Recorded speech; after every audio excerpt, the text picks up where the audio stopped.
several groups of red. Yeah.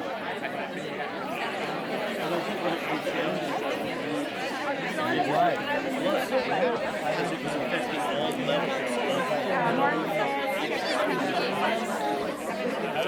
Yeah, it's, when you talk to somebody,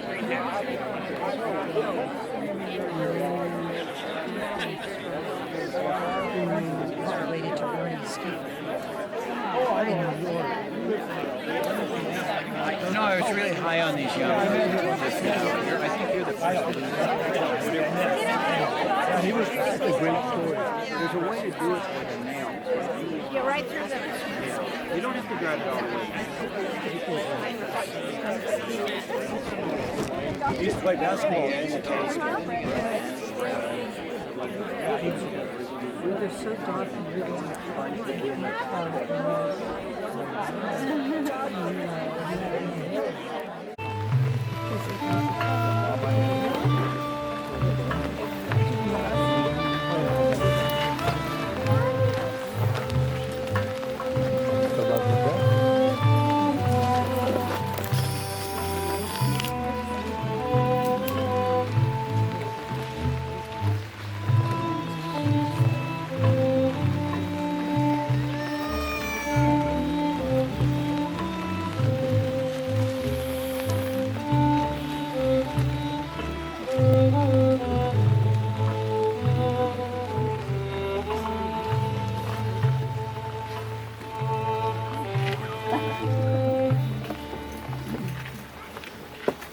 Welcome. I hope you've heard of Jewish time. But the important thing is we're all here now to participate in this beautiful ceremony, this holy ritual, which is one of the most beautiful commandments that are given to our people, which is to find another that matches the frequency of your soul and build a family together. And for those of us who know these delicious two people, they fulfill the assignment more than adequately.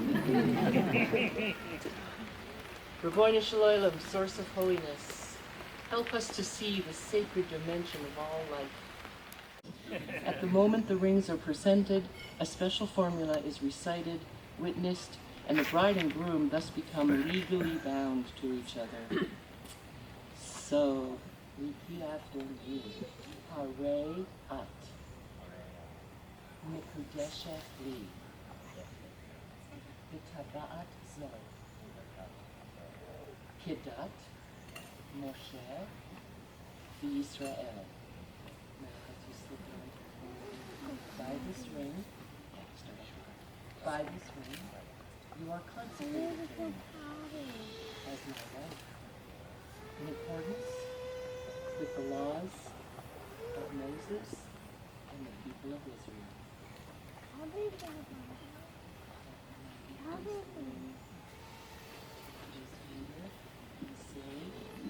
Ani ledodi v'dodi li. I am my beloved's and my beloved is mine. Place the ring in. Daddy!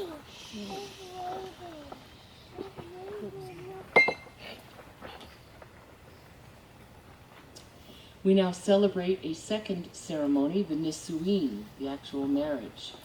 These blessings that we're about to recite express our gratitude to God for the miracle of life in general and the sanctity of married life in particular. Because they are 7 blessings in all, they have come to be known as the Sheva Brachot, or in Yiddish, Sheva Brachas, the 7 blessings. In our tradition, 7 carries the special significance of wholeness and holiness. It's the number of Shabbat, the 7th day, and thus the number of peace. So may these blessings confer blessing on you every day for your lives together.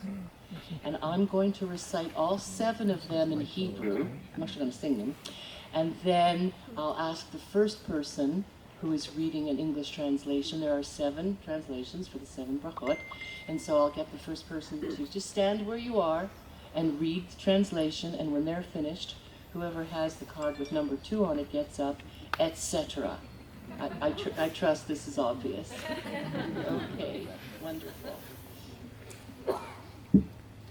P.S. I'm skipping the little sermon that the rabbi usually gives between the 2 ceremonies because of, Okay. So exciting.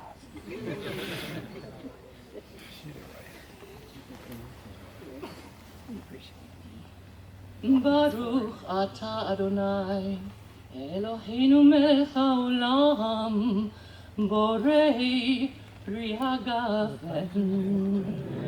Baruch atah Adonai, Eloheinu melech haolam, שהכל ברא לכבודו.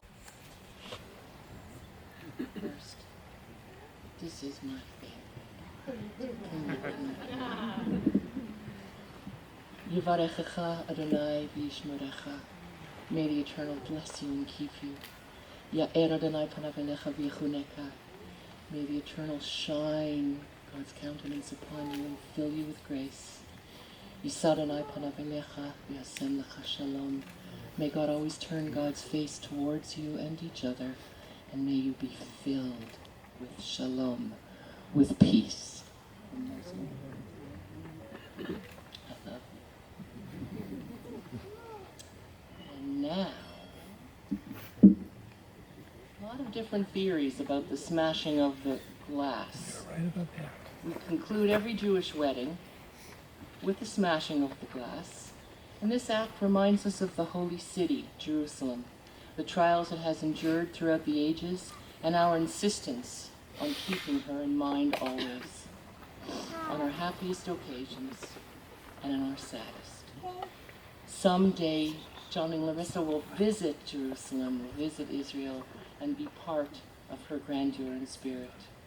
Between now and then, let us pray that the many pieces this glass breaks into, however many, that your joy, your happiness is multiplied. This also reminds us that even on this perfect day, in the midst of our extreme joy, there is still brokenness in this world.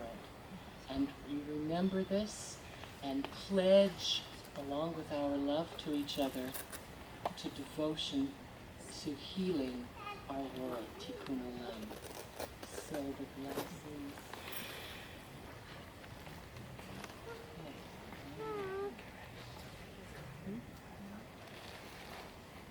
And in a fascinating break with tradition, both bride and groom are going to smash a glass.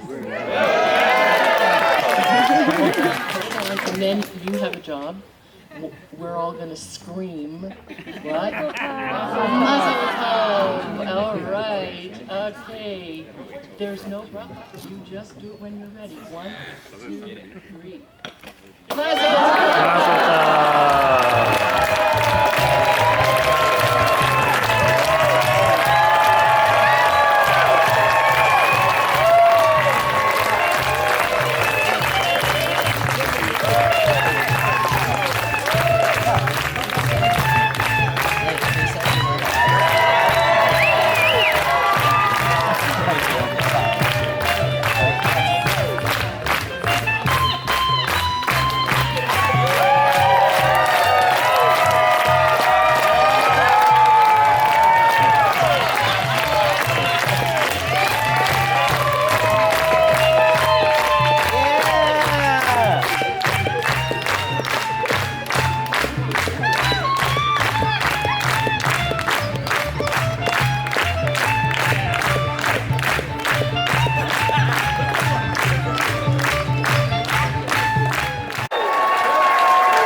Demands that I do challenge to raise.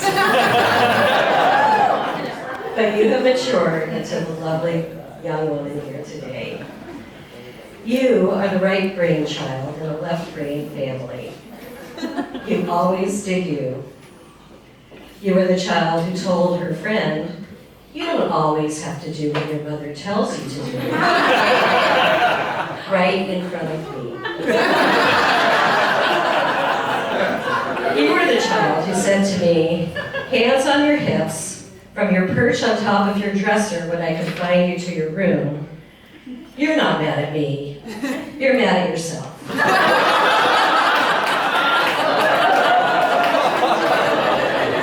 And finally, you said those wise words. "Everyone in my class is trying to be perfect, but no one is perfect." You taught me a lot. Dad and I wrote in your senior yearbook, using words from The Sound of Music, "How do you solve a problem like Larissa?" You and I didn't always agree, especially on clothing choices. But I learned to embrace your differences and celebrate your strengths. In your college essay, you wrote, "You are a salmon. You swim upstream rather than going with the flow." When you brought a 3-foot lime green stuffed snake to the first grade teddy bear picnic, some thought you were out of step. You even played all-boys roller hockey, surprising the other mothers every week when you didn't drop out. It was no shock when you chose at age 13 to be the odd man out as the coxswain of an 8-person rowing show, and continued on in college to cox the varsity men's team. Although you were short, you were not intimidated by any of the 6-foot-plus guys in the boat. Coxswains, who must be expert jugglers, must keep the following balls in the air, steering, motivating, watching the shore, watching out for buoys, boats, wakes, and stumps. You kept your eye on all of those hazards and the big picture. Your success in school was beyond our expectations, graduating summa cum laude from George Washington University, and second in your class, along with coxing men's varsity crew team at 6 a.m. daily and lifeguarding at the athletic center. Just thinking about your schedule exhausted me. You made us very proud of your commitment to Judaism and choosing to be married here at Camp Solomon Schechter, where you grew up, as did your brother and father. But we're most proud of the compassionate, kind, resilient, happy adult you are today that is a great friend and loving family member. We're so happy you found your soulmate, Jonny, who mirrors all those qualities and is a complement them. I can't imagine Larissa without Jonny, and I can't imagine Jonny with anyone else but Larissa. I uncovered something your Aunt Deborah wrote to you on the occasion of your bat mitzvah, and I think this is an appropriate time to share parts of it with you. She really got you.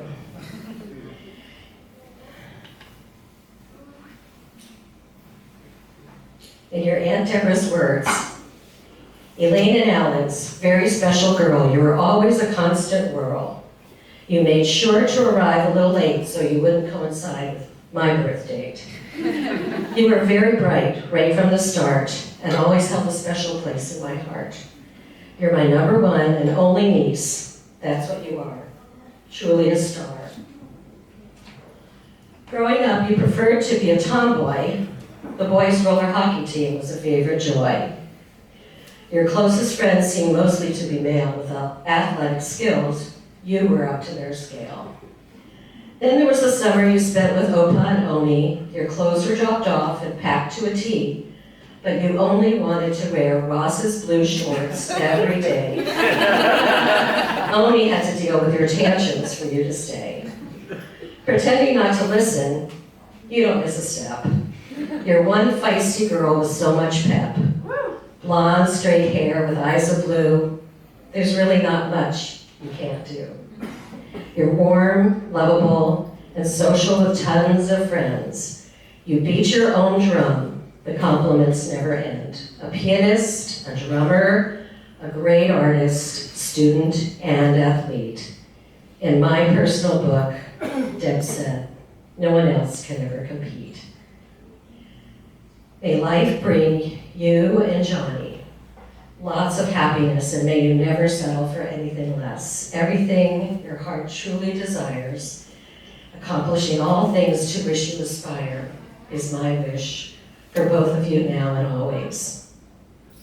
I love you both very much.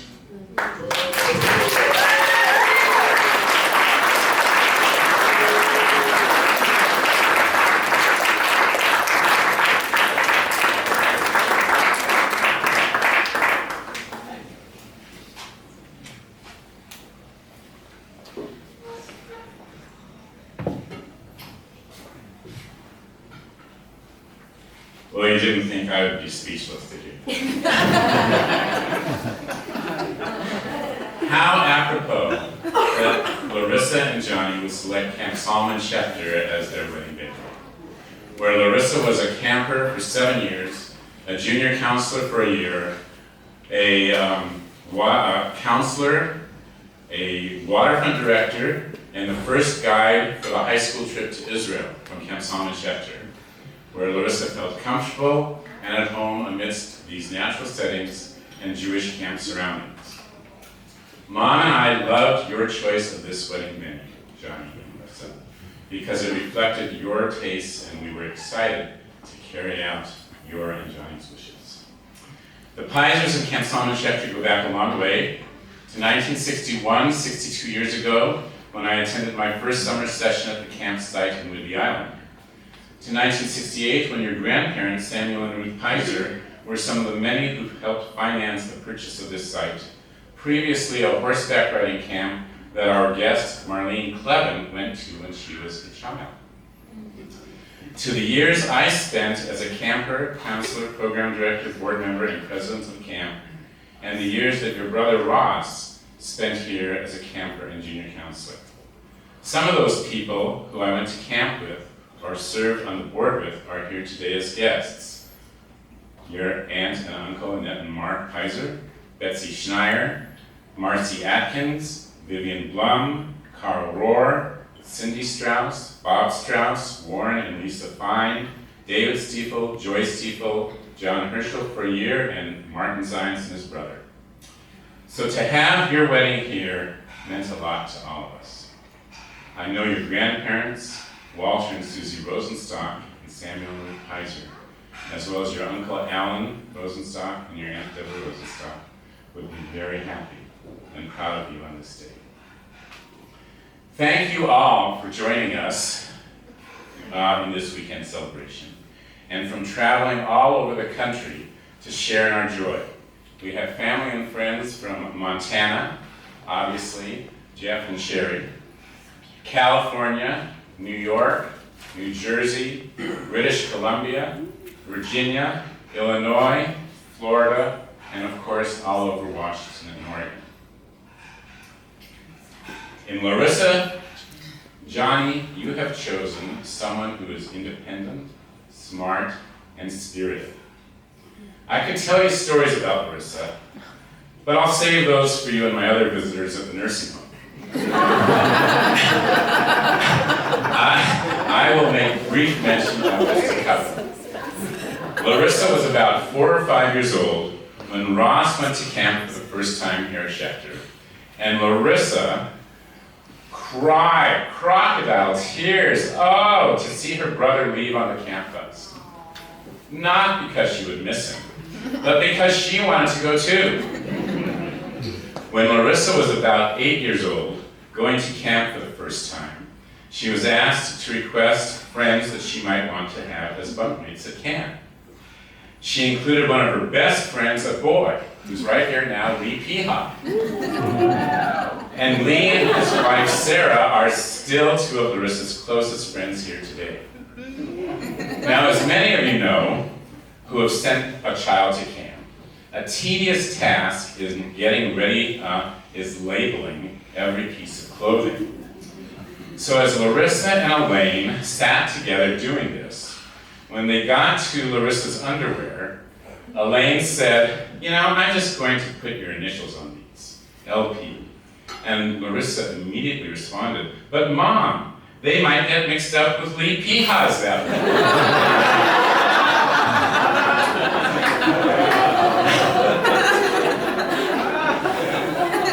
Larissa, you excelled in school with your intelligence and your organizational abilities.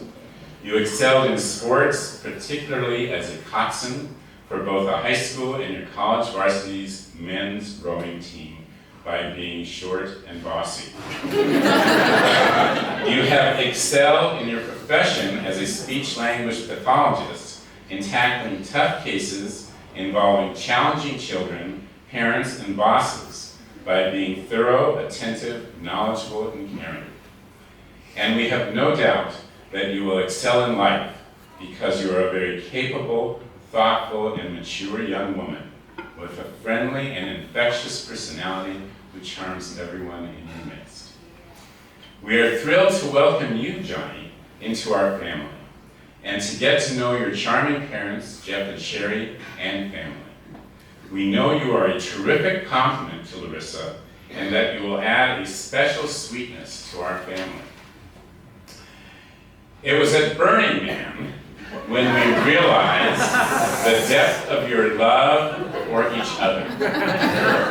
Just days before we were to depart for 2 weeks in Portugal, you cared for Larissa when she fell backwards from an 8-foot bleacher and fractured her arm in 3 places. You drove her through the desert sands to the hospital in Reno. You stayed by her side and cared for her after her major surgery when she was probably not in her best moods. And you returned to the desert to fall in love with each other in the dust, dirt, wind, and sand of Burning Man over my objections. Jonny, you are kind. You are considerate. You are family-oriented. You are smart. You are handy. Elaine and I can barely hang a picture on the wall. You can build things. We know you will build a beautiful life together. A few words of marital advice from a person who has been married for over 40 years. Listen to each other, respect each other, and always say you're sorry, even when you're right. I'm still learning that today. Like Ross, who delighted us with his marriage to Rachel, we are equally happy to include you in our family journey and to have Larissa embark on her journey through life with you. A journey with Jonny through life. It has a nice ring to it. You make a lovely couple, and we wish you a lifetime of happiness together. And let's raise a glass and toast. We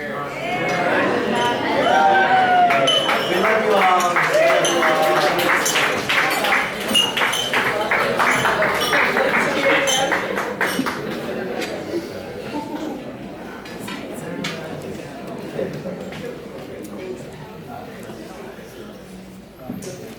And now, did you want to hear from anybody else? Anybody? Ross? Yeah. If so, do it now or forever hold your peace, Ross. Here's your chance. Okay. And I think after Ross,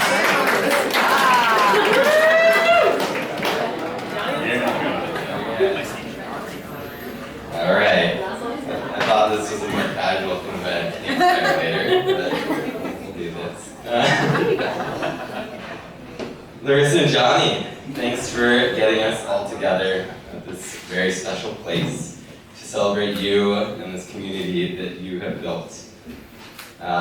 It's been wonderful seeing and connecting with so many family and friends and meeting all your friends from different times in your lives that I've heard so much about and their names. So yeah, it's been really great. So with that, all right, Larissa, and now Aunt Riss. I'll say a few words. Thanks, Dad, for getting me up here. First off, crazy. It's your wedding day, and that we're all grown up, if there is a time. And yeah, my little copycat tomboy sister is getting married. I'll say, yeah, you're not really that amazing, but it was a time. All right, in seriousness, so happy for you and Jonny. You two are great, and I'm so happy you found one another. I remember when Larissa, when Riss said she had a new roommate in the Mardi Gras house in Southeast Portland. What? To the beignet dogs. Then, let's see, sorry, I lost my place. She spoke so lovingly about you, Jonny, when she told me about you and your relationship at that time. So, let's see, fast forward, you were such a true mensch at Burning Man, as we heard, when Riss had a little mishap in a remote and sandy situation there. And then fast forward to buying a house projects, travels. You two work so well together and feed one another's passions and aspirations. As your older brother, with 5 more years of infinite wisdom, having been married for 7 years, I'll leave you with just a little bit of advice, unsolicited. Remember to laugh together. When things get tense, as can happen in any long-term relationship or partnership, take a breath, write down your thoughts, find a good time to chat, but remember to laugh it off. I recommend a good comedy series you're both into. 2, support one another as you already do, so just keep that up. And 3, if you choose to have a kid, remember points 1 and 2. I'll leave it at that. Love you guys. Here's to a lifetime of love. Welcome to the Pizer family officially, Jonny. So glad to have you.